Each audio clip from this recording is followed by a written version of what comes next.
মুসলমান ভাইরা আমার,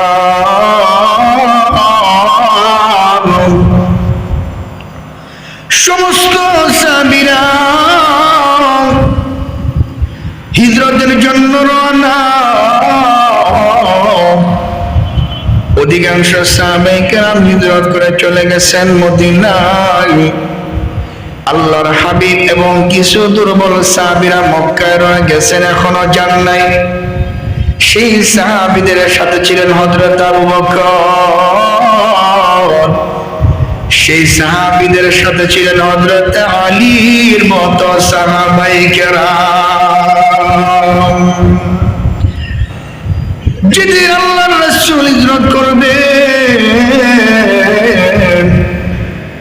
দারুন নাদওয়া নামক জায়গায় মক্কার লিডাররা পরামর্শের জন্য বসছে, কি করা যায়, মুহাম্মদের ব্যাপারে কি ফয়সালা দেওয়া যায়।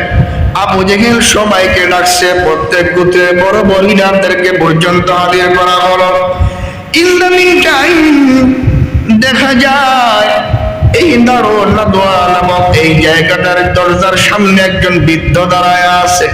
শয়তান যেখানে হাজির হয় সেখানে ইবলিসও সেখানে হাজির হয়। এমনি আবু জেহেল তার সাঙ্গ পাঙ্গরা ডাক দিয়া বলে, এরে বৃদ্ধ, তোমাকে কোনোদিন দেখি নাই, তোমাকে তো চিনতে পারি নাই, তুমি কোথায় থেকে আসছো?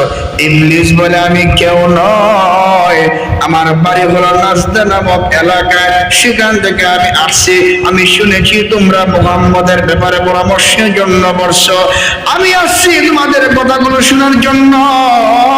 যদি কোনো ভালো পরামর্শ থাকে সেটাও আমি তোমাদেরকে দিব।